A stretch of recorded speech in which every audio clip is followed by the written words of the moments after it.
व्याख्यानमालेच्या ऑफलाईनच्या 7व्या सत्रात आपल्या सगळ्यांचं मी मनापासून स्वागत करते, आपल्या वक्त्यांचंही स्वागत करते. आजकाल विज्ञानामध्ये वारंवार चर्चेत येणारा विषय आहे आर्टिफिशियल इंटेलिजन्स आणि अनेक गोष्टींवर आणि गोष्टींमध्ये आर्टिफिशियल इंटेलिजन्सने खूप मोठा फरक पाडलेला आहे. आणि याच एका मोठ्या विषयावर आज आपल्याला मानसी पटवर्धन मॅडम मार्गदर्शन करणार आहेत, शाप की वरदान या दृष्टिकोनातून. मी वक्तृत्वोत्तेजक सभेच्या आजीव सदस्या अस्मिता नामजोशी यांना विनंती करते की त्यांनी पाहुण्यांचं स्वागत करावं.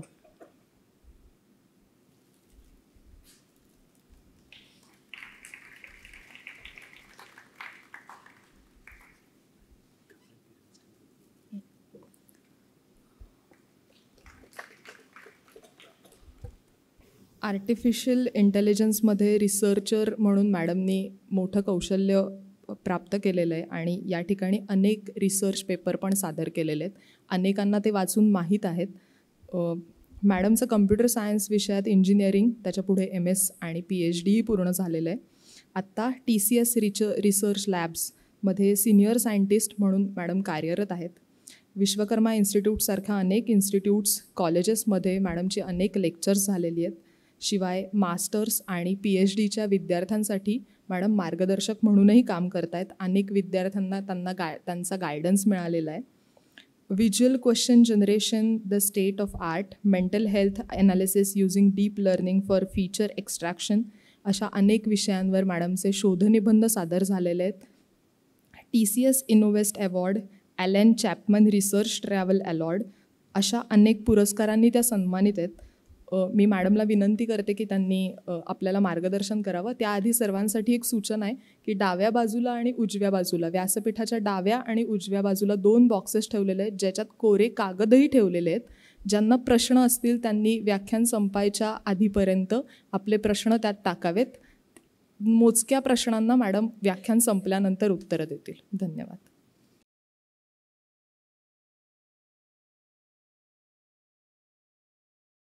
सर्व श्रोत्यांना माझा नमस्कार. सर्वप्रथम मला ह्या प्रतिष्ठित व्याख्यानमालेमध्ये व्याख्यान द्यायची संधी दिल्याबद्दल संयोजकांचे आभार मानते. माझा आजचा विषय आपल्या सर्वांना माहितीच आहे, आर्टिफिशियल इंटेलिजन्स अ कर्स ऑर अ बून, म्हणजेच कृत्रिम बुद्धिमत्ता एक शाप का वरदान. हा विषय तसा टेक्निकल आहे आणि त्यामुळे मी प्रथमच सर्वांची एक माफी मागते इथे 2 गोष्टींसाठी.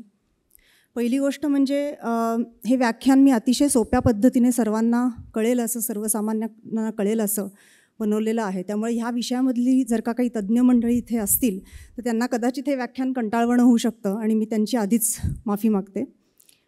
दुसरी गोष्ट अशी की हा टेक्निकल विषय असल्यामुळे ह्याच्यामध्ये अनेक इंग्रजी शब्दांचा वापर होईल.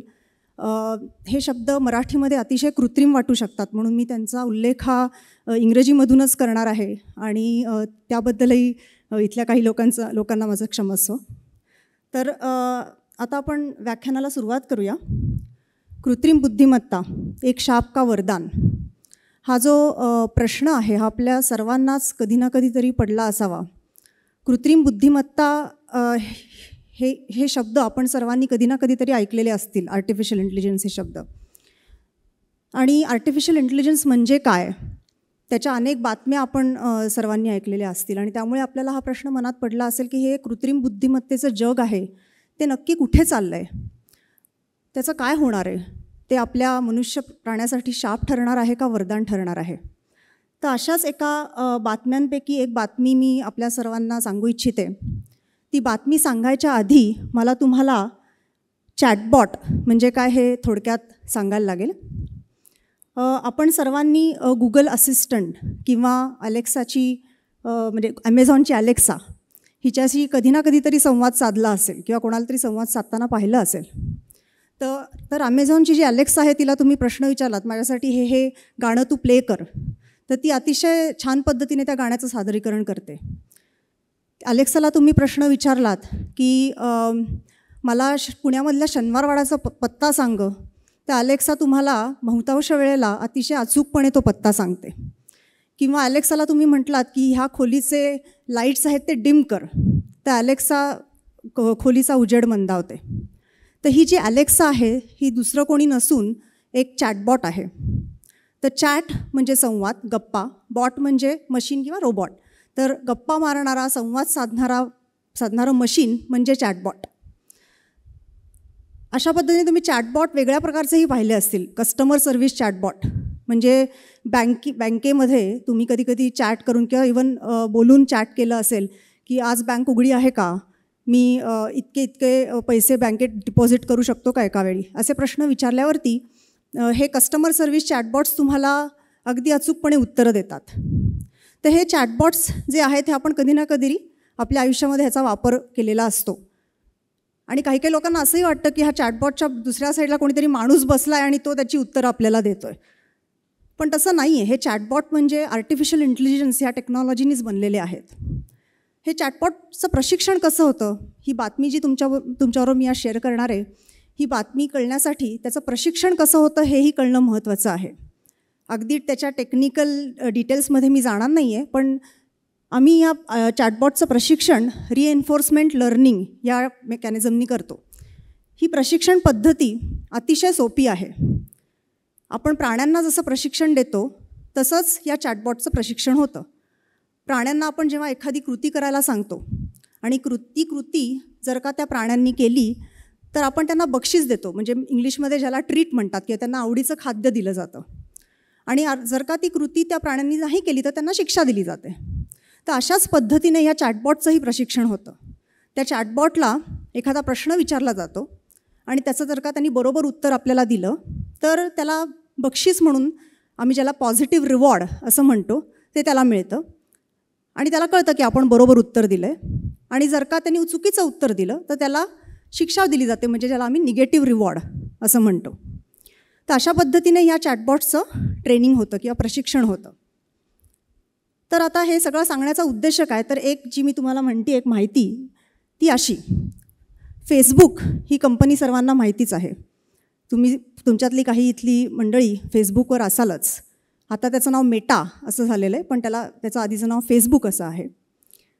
तर फेसबुक ह्या कंपनीनी 2 चॅटबॉट्सला शिक्षण देण्याची प्रक्रिया सुरू केली. पण एखाद्या माणसाला सतत त्याला शिक्षण देण्यासाठी गुंतून ठेवण्याऐवजी त्यांनी असा विचार केला की हा 2 चॅटबॉटला एकमेकांबरोबर संवाद साधायला लावला आणि त्या दोघांकडे जे आधीपासून ज्ञान आहे ते एकमेकांना ते शिकवतील अशी त्यांच्या डोक्यात कल्पना होती. आणि त्यामुळे त्यांनी ह्या 2 चॅटबॉट्सना एकमेकांशी संवाद साधायला सुरू केला. ही प्रक्रिया जेव्हा सुरू झाली तेव्हा ते 2 चॅटबॉट्स एकमेकांशी इंग्लिशमधून गप्पा मारत होते, कारण त्यांना तसं प्रशिक्षण मिळालेलं होतं इंग्लिशमधनं बोलायचं. नंतर काय झालं, हळूहळू तिथे जे उपस्थित असलेले शास्त्रज्ञ होते त्यांच्या असं लक्षात आलं की हे 2 चॅटबॉट्स एकमेकांशी गप्पा तर मारतायत, पण जे त्या भाषेत जे बोलतायत ती भाषा इंग्रजी नाही आहे. हे कसं लक्षात आलं, किंवा ती भाषा आहे हे तरी कसं लक्षात आलं, तर जे संवाद साधला जात होता, ज्या अक्षरांची देवाणघेवाण होत होती, ती अक्षरं इंग्रजीचीच ABCD ही अक्षरं होती. त्या अक्षरांमध्ये एक क्रम होता, त्या क्रमांमध्ये एक रिपिटेशन किंवा पुनरावृत्ती होती, ज्याला आम्ही मशीन लर्निंग भाषेमध्ये किंवा आर्टिफिशियल इंटेलिजन्समध्ये पॅटर्न असं म्हणतो. ते त्या अक्षरांमध्ये होतं. पण त्या पॅटर्नमधनं जे शब्द तयार होत होते त्या शब्दांना कुठलाच अर्थ किंवा त्या शब्दांचा अर्थ मनुष्य प्राण्याला समजण्यासारखा नव्हता. त्यामुळे हे 2 चॅटबॉट्स एकमेकांशी कुठल्या तरी भाषेत बोलता हे तर कळत होतं, पण ती भाषा काय आहे हे कोणालाच समजू शकत नव्हतं. हळूहळू ती भाषा अजून प्रगल्भ होत गेली आणि या शास्त्रज्ञांच्या लक्षात आलं की हे कुठल्या तरी वेगळ्याच विषयावरती गप्पा मारतात आणि आपल्याला त्याचं सिमॅन्टिक्स किंवा त्याचा अर्थ, त्याचं मिनिंग आपल्याला कळत नाही आहे. आता असे 2 चॅटबॉट एकमेकांशी जर का कुठल्या तरी वेगळ्याच भाषेत गप्पा मारायला लागले तर त्याचे काय काय दुष्परिणाम होऊ शकतात हे मी तुम्हाला सांगायची गरज नाही. आणि म्हणूनच फेसबुक कंपनीनी हे 2 चॅटबॉक्स शटडाऊन केले, बंद करून टाकले. तर ही बातमी तशी भीतीदायक आहेच आहे आणि अशा अनेक बातम्या आपण दिवसेंदिवस ऐकत आलेलो आहे. आणि म्हणूनच आपल्या सर्वांना हा प्रश्न पडतो की ह्या आर्टिफिशियल इंटेलिजन्स टेक्नॉलॉजी आहे ती कुठे चालली आहे, त्याचं काय होणार आहे, त्याचा मनुष्य प्राण्यांवर कसा परिणाम होणार आहे. तर माझ्या व्याख्यानाचा जो विषय आहे की शाप का वरदान, कृत्रिम बुद्धिमत्ता हा शाप का वरदान, हा जो विषय आहे त्या विषयाबद्दल बोलण्याच्या आधी मी आपणा सर्वांना थोडक्यात आर्टिफिशियल इंटेलिजन्स म्हणजे काय याची माहिती देते. त्याच्यासाठी मी स्लाईड्सवर काही चित्र तुम्हाला दाखवते आहे. आपण सर्वांनी ती चित्र ओळखावीत आणि ती ओळखताना आपण कसा विचार केला हे थोडासा ह्याचाही विचार करा. तर हे पहिलं चित्र आहे, अगदी ओळखायला सोपं आहे. ही एक मांजर आहे. हे दुसरं चित्र आहे, हे आहे कुत्र्याचं चित्र. ओळखायला परत अतिशय सोपं आहे. हा पण एक कुत्राच आहे, वेगळ्या जातीचा कुत्रा आहे पण कुत्राच आहे आणि हेही ओळखणं अतिशय सोपं गेलं आपल्या सर्वांना. आता हे चित्र कशाचं आहे बुवा? तर हा एक कुत्रा आहे, मांजरासारखा दिसणारा आहे पण हा कुत्रा आहे. आता हे ओळखायला बहुतांश लोकांना इथे अवघड गेलं असेल, कारण आपण ह्या जातीची कुत्री कधी पाहिली नाही आहे, त्यामुळे आपल्याला हे कुत्रा आहे ओळखणं थोडं अवघड गेलं असेल. त्याचप्रमाणे हे चित्र कशाचं आहे बुवा? हे चित्र आहे एका मांजराचं जे कुत्र्यासारखी दिसतं. तर आपण ह्याचं जेव्हा ही चित्र ओळखताना काय केलं आपण, तर आपण आधीपासून कुत्रा आणि मांजर बघत आलेलो आहोत. अगदी लहानपणापासून आपल्याला आपले आईवडील, आपले शिक्षक चित्र दाखवून सांगायचे की हा कुत्रा आहे, हा मांजर आहे. आपण ते ओळखायला शिकलो, आपण बघितलं. पण काही जातीची कुत्री आणि मांजरी जी आपण पाहिली नव्हती आधी कधी, ती ओळखायला आपल्याला त्रास झाला. बरोबर आहे? हे आता थोडं डोक्यात ठेवा, ह्याचा संदर्भ नंतर माझ्या व्याख्यानात येईल. आता अजून काही चित्र बघूया आपण. हे चित्र कशाचं आहे? परत ओळखायला अतिशय सोपं आहे. हे चित्र आहे गुलाबाच्या फुलाचं. हे चित्र आहे सनफ्लॉवर म्हणजे सूर्यफुलाचं. ही दोन चित्र मी पहिल्यांदा स्लाईडवर टाकली, कारण माझा नवरा डॉक्टर समद पटवर्धन इथे बसतो, तो म्हणतो मला दोनच फुलं ओळखता येतात. एक आहे गुलाबाचं फूल आणि दुसरं सनफ्लॉवर म्हणजे सूर्यफूल.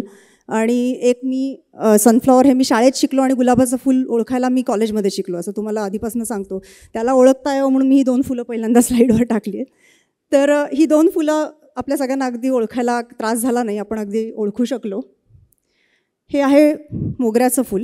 सध्या मोगरा सगळीकडे फुललेला आहे, दरवळतो आहे त्याचा वास. तर मोगऱ्याचं फूल ओळखायला आपल्या कोणालाच काही त्रास झाला नाही, सगळे आपण ओळखू शकलो. हे फूल कशाचं आहे बुवा? तर इथे काही शास्त्रज्ञ असतील किंवा तज्ज्ञ असतील तर त्यांना कदाचित हे फूल ओळखता येईल, पण सर्वसामान्यांना हे फूल ओळखणं जरा कठीण आहे. तर हे फूल कुठलं आहे? तर हे फूल आहे, याचं फुलाचं नाव आहे आयरिस. हे फूल उत्तर गोलार्धामध्ये सापडतं.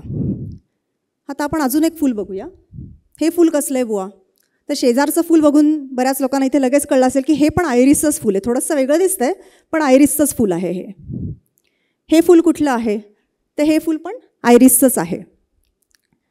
परंतु या 3 आयरिसच्या फुलांमध्ये काहीतरी फरक आहे, जे आपल्या सामान्य माणसांच्या नजरेला कळणं जरा अवघड गोष्ट आहे. तर ही 3 जी आयरिसची फुलं आहेत, ही 3 फुलं वेगवेगळ्या जातीची आयरिसची फुलं आहेत. त्यांची नावं मी तिथे लिहिलेली आहेत, मी वाचण्याचा प्रयत्न करत नाही. पण ही 3 वेगवेगळी आयरिसची वेगवेगळ्या जातीची फुलं आहेत आणि ही त्यांनाच कळू शकतात की ज्यांचा ह्या विषयामधला अभ्यास आहे. तर आता ह्या स्लाईडवरच्या चित्रांमधून आपल्याला काय जाणवलं? परत जी फुलं आपल्याला माहितीची होती ती आपण अगदी लवकर ओळखू शकलो. जी फुलं माहितीची नव्हती ती ओळखणं शक्यच झालं नाही आपल्याला, आणि त्यातल्या जाती ओळखणं तर अजूनच शक्य झालं नाही आपल्याला. आता काही शेवटची चित्र आहेत. तर हे एक चित्र बघा. हे चित्र एका जाहिरातीचं आहे. आपल्याला काय काय दिसतं या चित्रामध्ये? तर एक ज्याला आपण लॉलीपॉप किंवा कँडी म्हणतो ती रस्त्यावर पडलेली आहे आणि मुंग्यांची एक रांग गवतामधनं येते आहे. ती त्या कँडीला त्या स्पर्श करत नाही आहे, बाजूनी पुढे चालली आहे. आता काय कळतं आपल्याला या चित्रामधनं? तर आपण तर्क लढवायला लागतो. आपल्यासमोर ही माहिती मिळाली काय आहे चित्रामधली, त्याच्यावरून आपण तर्क लढवायला लागलो. कदाचित ही जी कँडी आहे याला मुंग्या स्पर्श करत नाही आहेत, याचा अर्थ ही कँडीमध्ये साखर नसणार, म्हणजेच ती शुगर फ्री असणार. नाहीतर त्यांना मुंग्यांनी लगेच स्पर्श केला असता. आणि ही कँडी शुगर फ्री आहे याचा अर्थ ही कँडी अशा लोकांना चालू शकते की ज्यांना साखर खाण्यास मनाई आहे. म्हणजे अशी लोकं की ज्यांना डायबिटीससारखे आजार आहेत त्यांच्यासाठी ही कँडी बनलेली आहे. आणि अगदी त्याच पद्धतीने या कँडीची जाहिरात या कंपनीने जे हे कँडी बनवतात त्यांनी केलेली आहे. आता अशाच पद्धतीचं अजून एक चित्र बघूया आपण. शेवटचं चित्र आहे. इथे एक केचप म्हणजे सॉस आपण ज्याला म्हणतो त्याची बाटली आहे. ती बाटली एका हाताने धरलेली आहे आणि तो हात जो आहे त्याच्यावरती ग्लव्ह घातलेला आहे, किंवा आपण हातमोजा म्हणू, पण ग्लव्ह, सगळ्यांना ग्लव्ह कळतं. आपण युजली ग्लव्हनी अशा वस्तू पकडतो की ज्या गरम असतात, बरोबर आहे. आता मग ही बाटली का बरं पकडली आहे, तर ह्या जाहिरातीत प्रतीत असं करायचं आहे की हा जो सॉस आहे तो हॉट आहे, म्हणजे गरम, इंग्लिशमध्ये त्याला हॉट म्हणतात. तर हा सॉस जो आहे तो हॉट आहे, तो हॉट अँड स्पायसी आहे. तर ज्या लोकांना हॉट अँड स्पायसी जेवण किंवा खाणं आवडतं त्यांच्यासाठी हा सॉस बनलेला आहे आणि त्यांनी हा जरूर विकत घ्यावा, अशी जाहिरात ही केलेली आहे. तर या शेवटच्या 2 चित्रांमधून आपल्याला काय जाणवलं, सगळीच माहिती जी आपण वापरली निष्कर्ष काढायला, निदान काढायला, ती माहिती आपल्याला चित्रामधनं नाही मिळाली. आपल्याकडे जे आधी ज्ञान होतं तेही आपण वापरलं, आपण त्याच्यावरती लॉजिकल रिझनिंग म्हणजे आपल्याला माहिती नसताना आपण ते केलं आणि त्याच्यावरनं एक निष्कर्ष काढला की पहिल्या ह्याच्यात आपण निष्कर्ष काढला की ही कँडी ही डायबेटिसच्या लोकांसाठी बनवलेली आहे, आणि दुसऱ्या ह्याच्यात निष्कर्ष काढला की ग्लव घातलेल्या हातांनी ही बाटली धरली, याचा अर्थ हा जो सॉस आहे तो हॉट अँड स्पायसी असणार आहे. तर आता ह्या सगळ्या चित्रं आपण जी पाहिली, ह्या चित्रांची मी मदत घेऊन तुम्हाला बुद्धिमत्ता म्हणजे काय हे थोडक्यात सांगण्याचा प्रयत्न करणार आहे. तर बुद्धिमत्ता म्हणजे काय, बुद्धिमत्ता ही वेगवेगळ्या पातळीवरती ठरवली जाते. तर सर्वात खालची पातळी म्हणजे डेटा. तर आपल्यासमोर जेव्हा ही चित्र आली तेव्हा आपल्यासमोर एक डेटा आला. चित्र कशाची बनलेली असतात, चित्र बनलेली असतात पिक्सेल्सची. सगळ्यांना रेझोल्युशन हा शब्द माहिती असेल, X/Y रेझोल्युशन आपण म्हणतो चित्रांचं, म्हणजे X pixels by Y pixels अशी ही चित्र बनलेली असतात आणि प्रत्येक पिक्सेलला असोसिएटेड एक रंग असतो आणि त्यांनी ते चित्र बनतं. तर ही अशी जी चित्र आहेत, हा म्हणजे आपल्यासमोर आलेला डेटा आहे. आता या डेटामधल्या चित्रांची ज्या पद्धतीने मांडणी झालेली आहे, त्या मांडणीमुळे आपल्याला त्या चित्रांमधल्या गोष्टींना एक सिमॅन्टिक्स, एक मीनिंग, एक अर्थ प्राप्त झाला आणि त्यामुळे आपल्याला त्या गोष्टी समजल्या. जसं ह्या चित्रामध्ये कँडी आहे, मुंग्या चालता आहेत, मुंग्या त्याला स्पर्श करत नाही आहेत, ही सगळी जी इन्फॉर्मेशन ज्याला म्हणायची किंवा माहिती, ही आपल्याला या डेटावरनं आपण मिळवली आणि त्याच्यासाठी सुद्धा बुद्धिमत्ता लागली कुठल्या तरी पातळीची, ती की कळायला ह्या सगळ्या गोष्टी. आणि अशा काही गोष्टी कळायला आपल्याला अवघड गेलं, जसं आपल्याला जी फुलं माहीत नाही आहेत तरी जरी तो पॅटर्न आपल्याला हे कळलं, हे फूल आहे, पण हे कुठल्या प्रकारचं फूल आहे आपल्याला कळलं नाही, किंवा आपल्याला कळलं की हा कुत्रा किंवा म्हणजे मांजरासारखा दिसणारा कुत्रा आहे बरं का हे, पण आपल्याला नक्की कळलं नाही, बरोबर आहे. सो कुठली तरी बुद्धिमत्ता आपण ह्याच्यासाठी वापरली, हे कळायला की ह्याच्यातल्या चित्रातल्या गोष्टी किंवा ही माहिती नक्की काय आहे. त्याच्या एक पातळी वर जाऊन आपण फक्त त्या माहितीपुरती मर्यादित ठेवली नाही आपली बुद्धिमत्ता, आपण त्याच्यावरती तर्क लढवला, विचार केला, बरोबर आहे. आणि आपण त्या इन्फॉर्मेशनचं नॉलेजमध्ये रूपांतर केलं. आपण ठरवलं की अरे ही मुंग्या ह्या कँडीला स्पर्श करत नाही, ह्याचा अर्थ ही कँडी ही शुगर फ्री असणार आहे, ह्याच्यात साखर नसणार आहे. तर हा जो आपण लढवलेला तर्क आहे, ही अजून एक वरच्या पातळीची बुद्धिमत्ता आहे. आणि त्याच्याहूनही वर जाऊन आपण असा विचार केला की ही कँडी शुगर फ्री आहे, म्हणजे ही अशा लोकांसाठी बनवलेली आहे की ज्यांना शुगर फ्री किंवा शुगर असलेल्या म्हणजे साखरयुक्त गोष्टी चालत नाहीत. आणि ती पातळी म्हणजे विस्टम, ज्याला मराठीमध्ये अगदी सोपा शब्द म्हणजे शहाणपण. तर अशा वेगवेगळ्या पातळीच्या बुद्धिमत्ता असतात. तर बुद्धिमत्तेची अतिशय सोपी व्याख्या म्हणजे ज्ञान प्राप्त करण्याची आणि वापरण्याची क्षमता. ही अतिशय एक सोपी व्याख्या मी तुम्हाला इथे सांगितलेली आहे बुद्धिमत्तेची. तर आपल्याला आता ही व्याख्या कळली असं आपण समजूया आणि ह्या व्याख्येचा उपयोग करून आपण कृत्रिम बुद्धिमत्ता म्हणजे काय हे समजून घेण्याचा प्रयत्न करूया. तर कृत्रिम बुद्धिमत्ता म्हणजे नक्की काय, तर अशा वेगवेगळ्या पातळीची बुद्धिमत्ता जर का आपण मशीनला जर का ह्या अशा वेगवेगळ्या पातळीच्या बुद्धिमत्तेचं शिक्षण द्यायला गेलो आणि त्यांना ती शिकवली, आपण त्याचं प्रशिक्षण जर का आपण दिलं, तर ती मशीन्स जे बनतात त्याला आपण आर्टिफिशियल इंटेलिजन्स म्हणतो. इतकी सोपी अगदी त्याची समजूत आहे.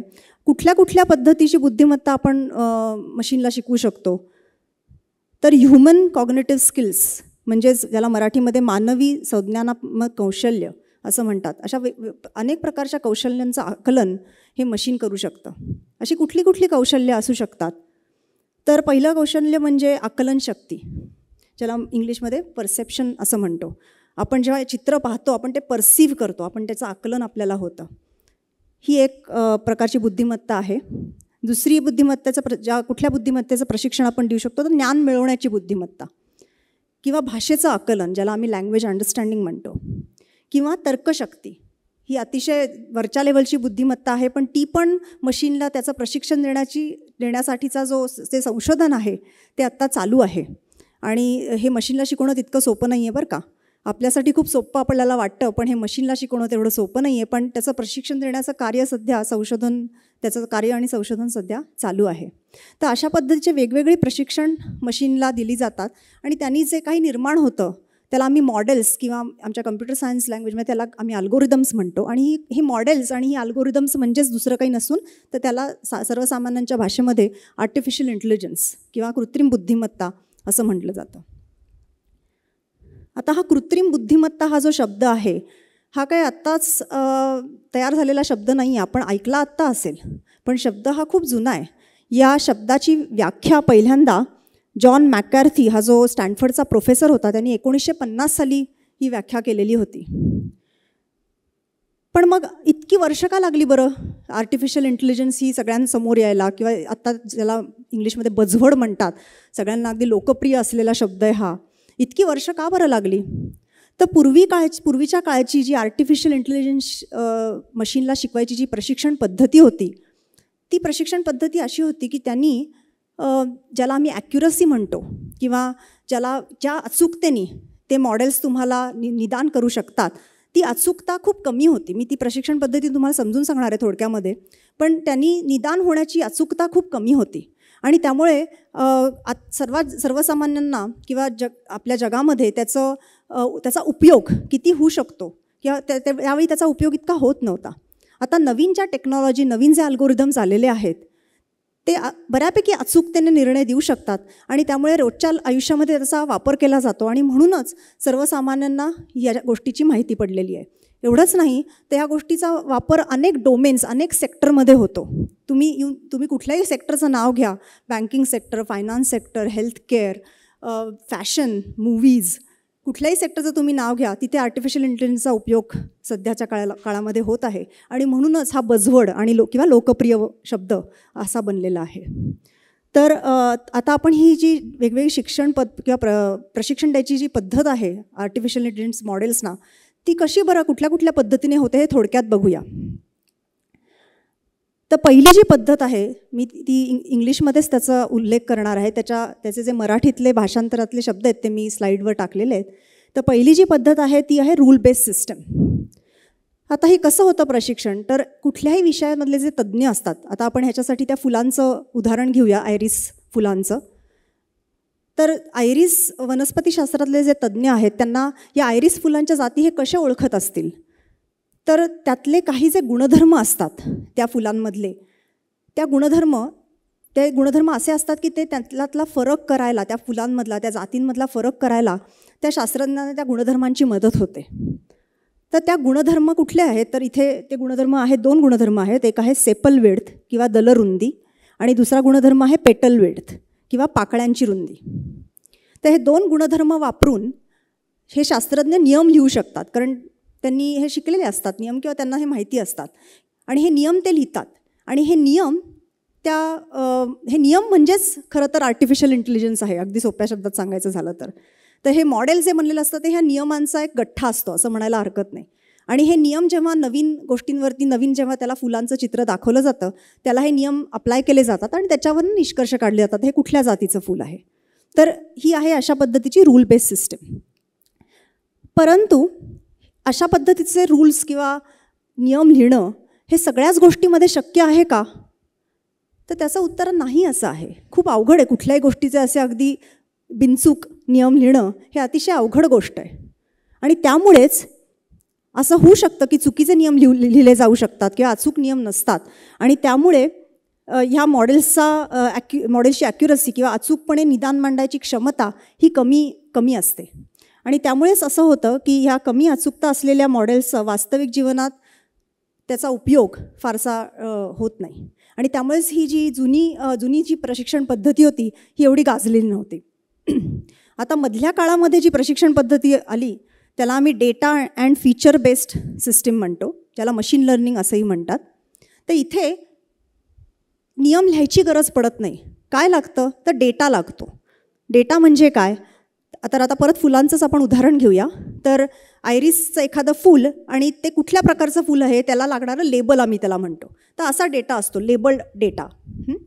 तर असा डेटा लागतो.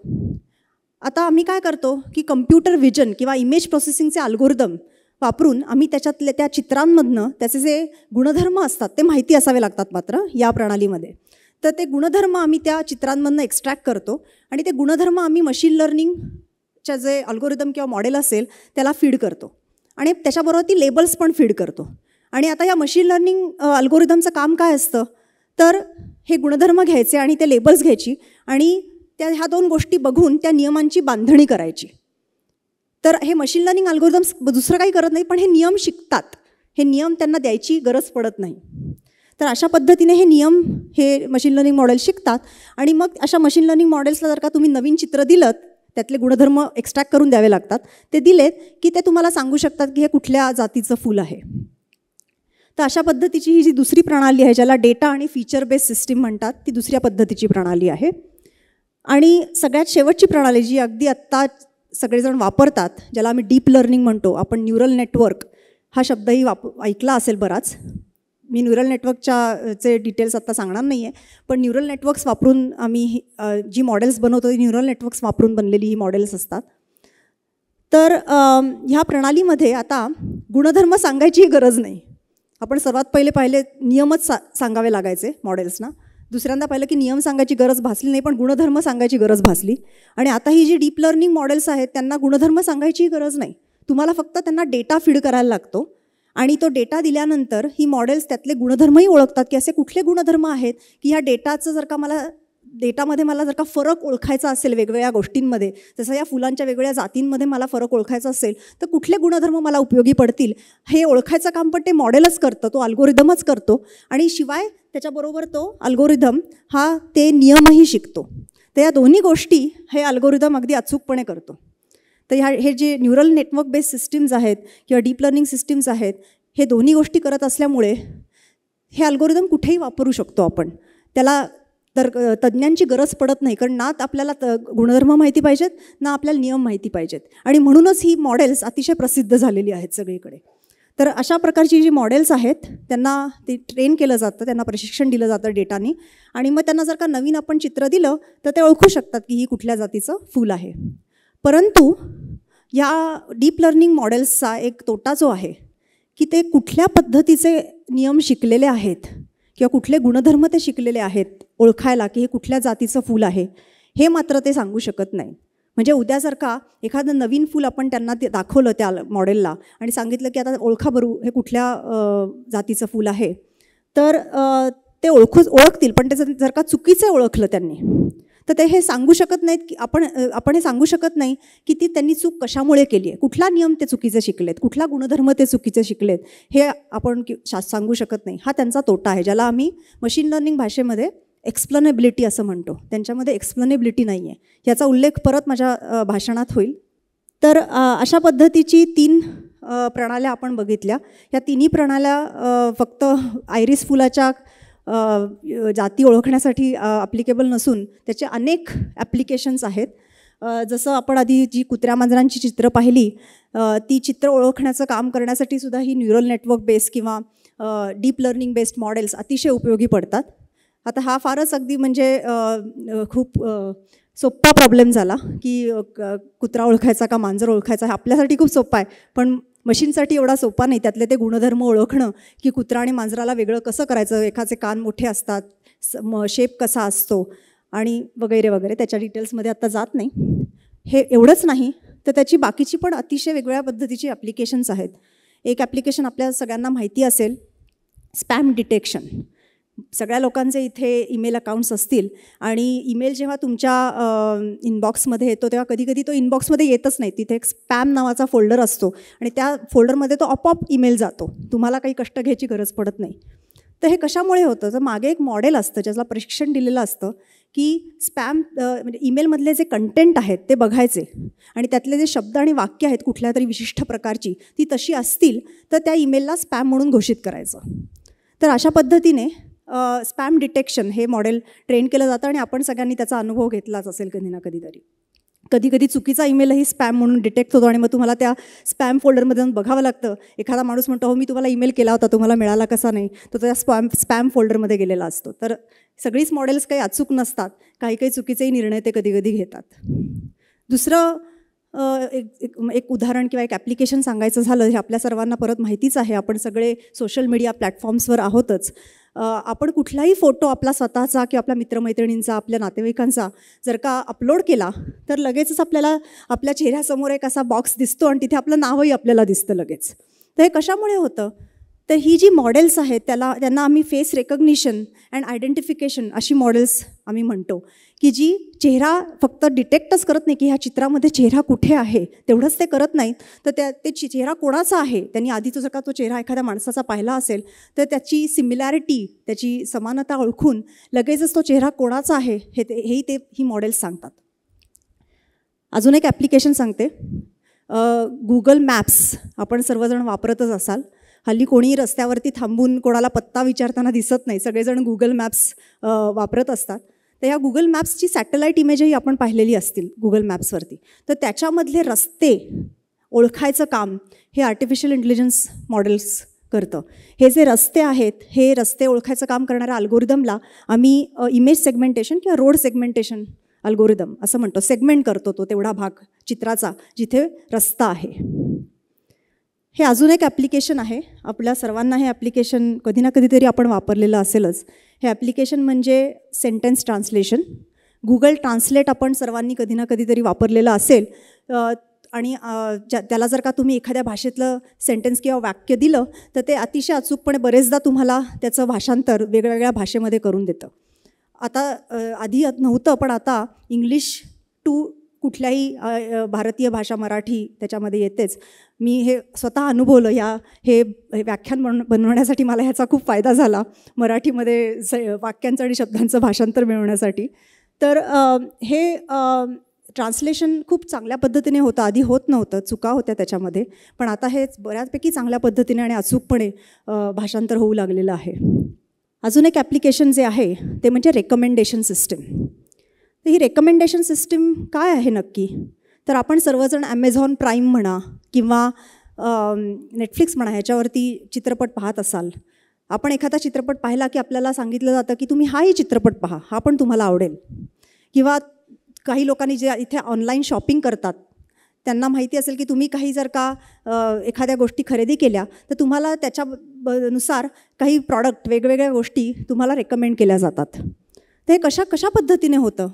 तर त्याला अनेक पर्याय, अनेक अल्गोरिदम्स बॅकग्राऊंडला मागे त्याच्या काम करत असतात. ते बघतात की तुम्ही आधी कुठल्या प्रकारची खरेदी केली आहे, मग त्या प्रकारचीच तुम्हाला खरेदी करायला आवडेल असं समजून त्या पद्धतीचे प्रॉडक्ट तुम्हाला रेकमेंड केले जातात.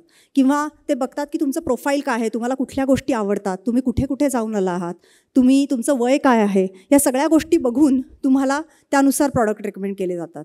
किंवा तुमचं प्रोफाईल म्हणजेच ह्या सगळ्याच गोष्टी की तुमचं वय, तुमचं जेंडर म्हणा, हे सगळं कोणाबरोबर कुठल्या दुसऱ्या माणसाबरोबर मॅच होत असेल आणि त्यांनी कुठल्या तरी प्रकारचे प्रॉडक्ट्स जर का विकत घेतले असतील तर त्या पद्धतीचे प्रॉडक्ट पण तुम्हाला रेकमेंड केले जातात. तर अशा वेगवेगळ्या पद्धतीने तुम्हाला हे प्रॉडक्ट रेकमेंड केले जातात आणि त्यानुसार हे अल्गोरिदम काम करतात. आणि हे सुद्धा आर्टिफिशियल इंटेलिजन्स बेस्डच अल्गोरिदम्स आहेत. तर अशा पद्धतीने मी तुम्हाला अनेक ॲप्लिकेशन सांगितली.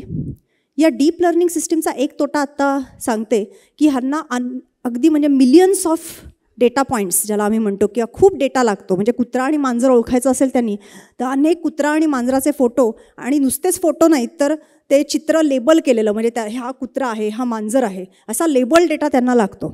आता कुत्रा आणि मांजराचा लेबल डेटा मिळवणं तसं सोपं आहे, परंतु तुम्हाला जर का आयरिस फुलाचा असा लेबल डेटा मिळवायचा असेल तर तुम्हाला तज्ज्ञांची मदत घ्यायला पाहिजे, बरोबर आहे. आणि बरेचदा अशा तज्ज्ञांकडनं असा खूप प्रमाणात डेटा लेबल करून घेणं ही एक मोठी टास्क आहे आणि खूप कॉस्टली पण कधी कधी ती ठरू शकते. आणि त्यामुळे त्याचा एक तोटा आहे की खूप डेटा त्यांना लागतो, कारण त्यांना शेवटी स्वतःहून ते गुणधर्म आणि नियम हे दोन्ही शिकायचं असतं. तर त्याचा तोटा आहे. आणि जेव्हा खूप डेटा लागतो तेव्हा कम्प्यूट पण खूप लागतो, ज्याला प्रोसेसिंग पॉवर म्हणता येईल, की खूप मोठे मोठे प्रोसेसर्स लागतात अशा मॉडेल्सना ट्रेन करायला, अशा मॉडेल्सना प्रशिक्षण द्यायला. तर ह्या डीप लर्निंग सिस्टीमचा तोटा आहे. तर आपण AI म्हणजे काय, त्याची डेफिनेशन, त्याची व्याख्या आपण थोडक्यात शिकलो. कशा पद्धतीने ह्या AIच्या मॉडेल्सना ट्रेन किंवा प्रशिक्षण दिलं जातं हे आपण थोडक्यात बघितलं. तर आता बघूया की आपण एका वेगळ्या विषयाकडे वळूया की ह्या AIचे फायदे काय आहेत बुवा, हे थोडक्यात जाणून घेऊया आणि मग तोट्यांकडे जाऊया. आधी फायदे बघूया आणि मग तोट्यांकडे जाऊया. पहिला फायदा काय हे सांगण्यासाठी मी एक आलेख स्लाईडवर दिलेला आहे, तो सर्वांनी पहा. या आलेखावरनं मी तिथे एक प्रश्नही विचारलेला आहे की पेनाचा पुरवठा करणारे किती जणं आहेत किंवा पेनाचे सप्लायर्स किती आहेत, असा मी तुम्हाला एक प्रश्न विचारला आहे. आता हे उत्तर देणं अतिशय सोपी गोष्ट आहे, कारण आपण लगेचच हा पेनाचा इथला जो बार आहे तो पाहू शकतो आणि इथे वाय ॲक्सिसवरती त्याचे सप्लायर्स दिलेले आहेत. आपण लगेचच सांगू शकतो. हा किती सोपा प्रश्न आहे की पेनाचे पुरवठा करणारी लोक 2 आहेत. बरोबर आहे. हा अतिशय सोपा प्रश्न आहे. आपण आलेख बघून लगेचच त्याचं उत्तर देऊ शकलो. परंतु आता असा विचार करा की हा आलेख इतका सोपा आहे आणि आपण लगेच उत्तर देऊ शकलो या प्रश्नाचं, पण जसे जसे हे आलेख अजून कठीण बनतील, कॉम्प्लेक्स बनतील आणि या आलेखांचा तपशील लहान लहान होत जाईल, ज्याला आम्ही फाईन ग्रेन्ड असं म्हणतो, लहान लहान होत जाईल, तर त्याच्यातल्या गोष्टी ओळखणं अजून जड जात जाईल किंवा त्या गोष्टी ओळखणं कधी कधी शक्यही होणार नाही. आपल्या माणसाच्या नजरेला त्या गोष्टी कळणं कधी कधी शक्यही होणार नाही. तर अशा पद्धतीची जी ॲप्लिकेशन्स आहे, मी याच्यावर सध्या खूप रिसर्च करते की अशा ग्राफ्स बनणं, ज्याला मी प्लॉट्स बेस्ड क्वेश्चन आन्सरिंग असं म्हणतो, त्याच्यावरती खूप काम चालू आहे. त्याच्यासाठी मी तुम्हाला जो प्रश्न आत्ता दाखवला तो खूप सोपा प्रश्न होता, पण त्याच्यात तेवढाच प्रश्न मर्यादित नसतो. अनेक प्रश्न असतात जे फायनान्शियल सिस्टीम्समध्ये म्हणा किंवा वित्त आपल्याला ज्याला हवामानाचा अंदाज बांधायला जी सिस्टीम्स वापरल्या जातात, अशा अनेक कॉम्प्लेक्स प्रश्नांची उत्तरं द्यावी लागतात ग्राफचे ॲनालिसिस किंवा आलेखाचे ॲनालिसिस करण्यासाठी. आणि त्याच्यासाठी ह्या सिस्टीम्स आता डेव्हलप केलेल्या आहेत. आपल्या मनुष्य प्राण्याला आपण जेव्हा असे आलेख ॲनालाइज करायला जातो तेव्हा आपल्याकडनं आपण ज्याला ह्युमन एरर म्हणतो ते होण्याची खूप शक्यता असते. पण AI बेस्ड सिस्टीम ज्या असतात त्या ह्या मानवी चुका कमी करू शकतात. आणि म्हणूनच अशी काही ॲप्लिकेशन्स की जिथे संख्यात्मक गणना किंवा न्यूमरिकल कॉम्पिटिशन्स इन्व्हॉल्ड आहेत किंवा गुंतागुंतीची आकडेमोड इन्व्हॉल्ड आहे, अशा ठिकाणी ह्या ॲप्लिकेशनचा अतिशय फायदा होतो. म्हणजे हवामानाचा अंदाज म्हणा किंवा ह्या हवामानाचा अंदाजाचे बाकीचेही काही ॲप्लिकेशन्स आहेत, जसं आपण ज्याला डिझास्टर मॅनेजमेंट किंवा आपत्ती व्यवस्थापन म्हणतो, शेती, विक्री, वाहतूक, ट्रान्सपोर्टेशन, या सगळ्यासाठी हवामान खात्याचा अंदाज किंवा अतिशय महत्त्वाचा ठरतो. तर ह्या सर्व ठिकाणी ही मॉडेल्स वापरली जातात. किंवा वित्त आणि अर्थव्यवस्था ह्यातली काही ॲप्लिकेशन्सही AI बेस्ड डेव्हलप केलेली आहेत आणि ती अतिशय अचूकपणे ही न्यूमरिकल कॉम्पिटिशन्स करू शकतात. हा त्याचा पहिला फायदा आहे की ह्युमन एरर अवॉइड होते. आता दुसरा फायदा काय आहे सांगण्याआधी मी तुम्हाला परत एक उदाहरण देते की एक गो नावाचा एक प्राचीन बोर्ड गेम आहे. आत्तापर्यंत तयार केलेल्या सर्वात क्लिष्ट आणि अवघड खेळांपैकी हा खेळ आहे. अल्फा गो नावाचा एक सॉफ्टवेअर, AI बेस्ड सॉफ्टवेअर गुगलच्या डीप माइंड ह्या कंपनीने बनवलं. ते कशासाठी बनवलं तर हा अल्फा गो जो आहे हा खेळ खेळू शकतं. आता 2011मधलीच ही बातमी आहे की या अल्फागोनी गो खेळामधला सर्वात जो दिग्गज खेळाडू आहे ली सेडॉल त्याला पराभूत केलं आणि त्यामुळे सगळ्या जगाचं लक्ष या अल्फागो सॉफ्टवेअरनी वेधून घेतलं. आता जो जगज्जेता आहे त्याला हे सॉफ्टवेअर कसं काय हरवू शकलं बरं? तर या कशामुळे हरवू शकलं तर जलद निर्णय घेण्याची या सॉफ्टवेअरची क्षमता, ज्याला आम्ही फास्ट डिसिजन मेकिंग किंवा एफिशियंट डिसिजन मेकिंग असं म्हणतो, तर ही क्षमता या सॉफ्टवेअरमध्ये आहे. म्हणजेच अत्यंत अल्पावधीमध्ये गोमधल्या अनेक चालींचं मूल्यांकन करून सर्वात चांगली चाल ह्यावेळी कुठली आहे हे अत्यंत एफिशियंटली हा अल्फागो सॉफ्टवेअर काढू शकतं. आणि म्हणूनच ती इतक्या प्रभावीपणे ती कॅल्क्युलेशन्स त्यात हे मूल्यांकन हा सॉफ्टवेअर करू शकतं आणि त्यामुळेच तो जगज्जेता जो खेळाडू आहे त्याला हरवू शकला. तर हे दुसरं फायदा आहे किंवा तिसरा फायदा आहे AI सिस्टीमचा की त्या एफिशियंट आणि फास्ट पद्धतीने काम करू शकतात आणि त्यामुळेच त्या प्रभावी असू शकतात. अजून काही फायदे असे की जिथे मानवाच्या जीवितहानीला धोका आहे अशा ठिकाणी AI बेस्ड रोबॉट्स आपण डिप्लॉय किंवा तैनात करू शकतो. काही त्याची उदाहरणं मी ह्या स्लाईडवर दिलेली आहेत. जसं बॉम्ब डिफ्युजन सिस्टम किंवा खूप खोल समुद्रात जाऊन काही संशोधन करायचं असेल, एक्सप्लोरेशन करायचं असेल, किंवा स्पेस एक्सपिडिशन्स, मायनिंगचे जॉब्स जिथे म्हणजे माणसाची जीवितहानी होऊ शकते किंवा माणसाच्या जीविताला धोका असू शकतो, अशा ठिकाणी या AI बेस्ड सिस्टीम्स तैनात केल्या जातात आणि त्यामुळे सेफ्टी आणि प्रिकॉशन घेतली जाते आणि मानवी जीविताची हानी टाळू शकते.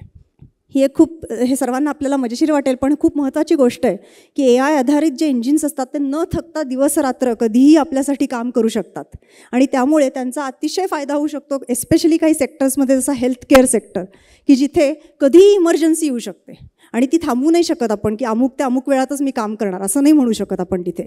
तर तशा गोष्टींसाठी हे चॅटपॉट्स, जे हेल्थकेअर सेक्टरमध्येही अनेक चॅटपॉट्स सध्या डेव्हलप केलेले जात आहेत, तर अशा सिस्टीमचा अतिशय फायदा होऊ शकतो. आता आपण अनेक फायदे पाहिले AI बेस्ड सिस्टीमचे, तर आता थोडेसे तोटेही पाहूया. पहिला तोटा ज्याचा सगळ्यांना खूप भीती वाटते की बेरोजगारी, अनएम्प्लॉयमेंट. तर AI कुठली कामं करू शकतो की जी सोपी कामं आहेत किंवा जी रिपिटेटिव्ह टास्क आहेत, मंडेन टास्क आहेत, नेहमीच्या आहेत, असे कामं AI अगदी चांगल्या पद्धतीने करायला शिकलेलं आहे. आणि असे जॉब्स की जे मंडेन आहेत, नेहमीचेच आहेत, तेच पद्धतीचे जॉब्स आहेत, हे जॉब्स AI स्वतःच्या ताब्यात घेऊ शकतं आणि त्यामुळे बेरोजगारी तयार होऊ शकते. त्याची एक्झाम्पल्स द्यायची झाली तर डॉक्युमेंट व्हेरिफिकेशन, म्हणजे पासपोर्ट आहे, कोणाचा फोटो आहे, त्याचं नाव आहे, ते बरोबर आहे का हे तपासणं, असे जे जॉब्स आहेत हे जॉब AI अगदी छान पद्धतीने करू शकतो. Book keeping and data entry, एक्सेलमध्ये डेटा एंटर करायचा आहे, प्रूफ रीडिंग, रिसेप्शनिस्टचा जॉब, कस्टमर सर्व्हिसचा जॉब, हे सगळे जॉब अतिशय चांगल्या पद्धतीने AI करतं आणि तिथे बेरोजगारी तयार होण्याची अतिशय शक्यता आहे किंवा असं मी म्हणेन की आता व्हायला लागलेलीच आहे. आता अशा पद्धतीची बेरोजगारी अशा फील्डमध्येही होऊ शकते का की जिथे अधिक कौशल्याची गरज आहे किंवा जास्ती स्किल्सची गरज आहे, जसं आपण डॉक्टरचा व्यवसाय म्हणूया, तर ह्या व्यवसायामध्येही AI टेक ओव्हर करेल का, असा प्रश्न सगळ्यांनाच इथे पडला असेल. तर त्याचं उत्तर आत्ता सध्या तरी नाही असं आहे. AI असिस्टेड हेल्थकेअर ह्याच्यात खूप पद्धतीने काम चाललं आहे की जिथे AIचा उपयोग डॉक्टर्सना डेटा गॅदरिंगसाठी आणि ॲनालिसिससाठी खूप होऊ शकतो. कारण कुठलंही निदान मांडायचं असेल तर त्यासाठी वेगवेगळ्या ठिकाणाहून डेटा घेतला जातो आणि मग ते सगळा डेटा एकत्र बघितला जातो आणि तो अगदी सोप्या पद्धतीने AI डॉक्टरच्या समोर मांडू शकतो आणि त्यामुळे त्याचा डॉक्टरला फायदा होऊ शकतो निदान करण्यासाठी, डायग्नोसिस करण्यासाठी. परंतु AI स्वतः हे निदान अजूनही करू शकणार नाही असं मानलं जातं. त्याची अनेक कारणं आहेत, मी काही कारणं इथे स्लाईडवर दिलेली आहेत. पहिली गोष्ट म्हणजे ॲक्युरसी, म्हणजे जसं आधी सांगितलं की समजा एखाद्या AI मशीनने तुम्हाला सांगितलं की तुम्हाला, मी ते कार्टून तिथे स्लाईडवर टाकलेलं आहे, तुम्ही वाचू शकता, की तुम्हाला ऑपरेशनची गरज आहे आणि हे मी तुम्हाला 99% खात्रीने सांगू शकतो की तुम्हाला ऑपरेशनची गरज आहे. आपल्याला असं नक्कीच वाटणार की मी त्या 1%तला असेन तर, आणि असा विचार करून ती 99% जरी अचूकता असेल, 99% जरी ॲक्युरसी असेल तरी ती या गोष्टीसाठी सफिशियंट नाही आहे नक्कीच. त्यामुळे 100% निदान जोपर्यंत AI करू शकत नाही तोपर्यंत त्याचा उपयोग डायग्नोसिससाठी होऊ शकत नाही. दुसरं म्हणजे आपण जे बोललो एक्सप्लेनेबिलिटी किंवा स्पष्टीकरण क्षमता ज्याला म्हणता येईल. तर एखाद्या AI बॉटने एखाद्याला सांगितलं की तुला कॅन्सर आहे, आपण डॉक्टरला सर्वात पहिला प्रश्न हे विचारतो की कशामुळे तुम्ही सांगताय, काय तुम्ही पाहिलंत की ज्याच्यामुळे तुम्ही सांगताय की मला कॅन्सर आहे, हे कोणीही प्रश्न विचारेल पहिल्यांदा. आता हे AI मॉडेल जे लेटेस्ट आहे, डीप लर्निंग बेस्ड मॉडेल्स, ते सांगू नाही शकत तुम्हाला की मी कुठल्या नियमांच्या आधाराने किंवा मी त्या तुमच्या एक्सरेमध्ये, CT स्कॅनमध्ये असं काय पाहिलं की ज्याच्यामुळे मला असं वाटलं की तुम्हाला, किंवा ज्याच्यामुळे मी असं निदान केलं की तुम्हाला कॅन्सर आहे, हे ते सांगू शकत नाही. आणि जोपर्यंत ही स्पष्टीकरणाची क्षमता त्यांच्याकडे नाही तोपर्यंत ते निदान करायला योग्य नाही.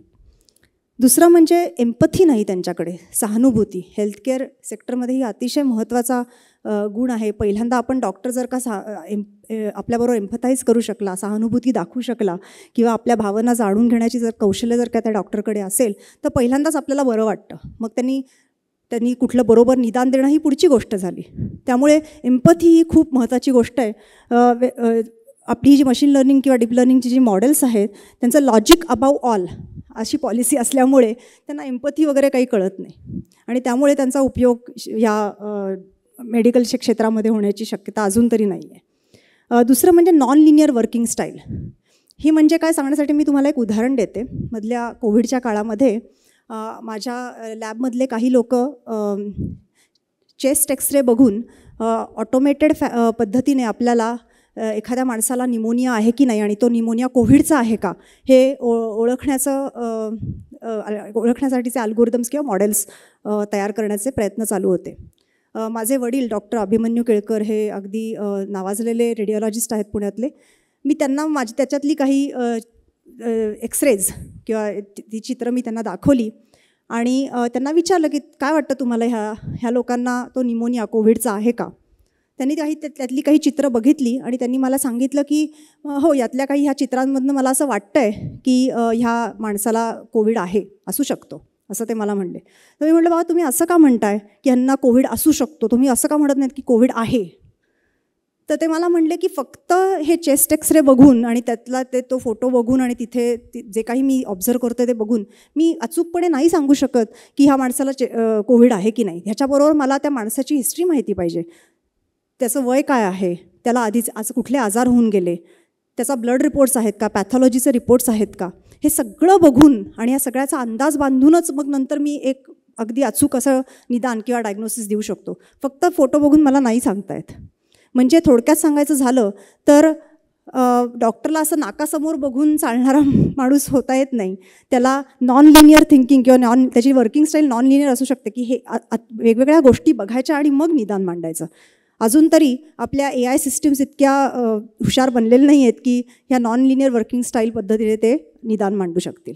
आणि शेवटचं म्हणजे अजूनही अशी सिस्टीम झालेली किंवा असं अल्गोरिदम आलेलं नाही आहे की डॉक्टरचं जे खूप वर्षाचा जो एक्सपिरियन्स आहे तो सगळा त्या मॉडेलमध्ये एम्बेड करता येईल आणि तो मॉडेल तितकं हुशार बनवता येईल ही अजून तरी सिस्टीम आलेली नाही आहे. आणि ह्या सगळ्या कारणांमुळे AI अजून तरी ज्या जॉब्सला अतिशय कुशल वरच्या लेवलचं कौशल्य लागतं ते जॉब्स हे AIच्या सिस्टीम्स अजून तरी करण्यास लायक नाही आहेत.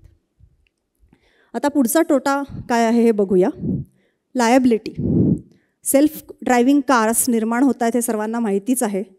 तर सेल्फ ड्रायव्हिंग कार्स निर्माण होताना जर का या सेल्फ ड्रायव्हिंग कार्समुळे अपघात झाला तर त्याचं नुकसान कोण बरं भरून काढणार. ते नुकसान ओनर भरून काढणार का त्या कारचा मॅन्युफॅक्चरर भरून काढणार का प्रोग्रॅमर भरून काढणार हा प्रश्न आहे. आणि अजूनही आपल्या लिगल सिस्टीममध्ये याची चोख उत्तरं नाही आहेत ही लायबिलिटी कोणाची. किंवा ऑटोमेटेड मेडिकल डायग्नोसिस सिस्टीम जर का तयार झाली आणि त्यांनी चुकीचं निदान केलं तर कोणाला जबाबदार ठरवायचं. जो डॉक्टर तो जी सिस्टीम वापरतो आहे त्याला का सॉफ्टवेअर ओनरला का प्रोग्रामरला. तर ह्या गोष्टींचा अजूनही आपल्या लिगल सिस्टीममध्ये कायद्याच्या सिस्टीममध्ये तेवढा त्याच्याबद्दलच्या रेग्युलेशन्स अजून तयार झालेले नाही आहेत आणि त्यामुळे हा एक पद्धतीचा तोटाच आहे या सिस्टीमचा. पुढचं म्हणजे प्रायव्हसी व्हायलेशन. आपण सर्वजण आता सोशल मीडिया साईटवर अतिशय ॲक्टिव्ह असतो आणि आपण जो आपला डेटा या सोशल मीडिया साईटवर सर्वांना उपलब्ध करून देतो फ्री ऑफ कास्ट. तो डेटा कशा पद्धतीने वापरला जातो ह्याची आपल्या सर्वांना माहिती आहे का. त्याची काही 2 उदाहरणं देते मी की हा डेटा कशा पद्धतीने वापरला गेलेला आहे आत्तापर्यंत.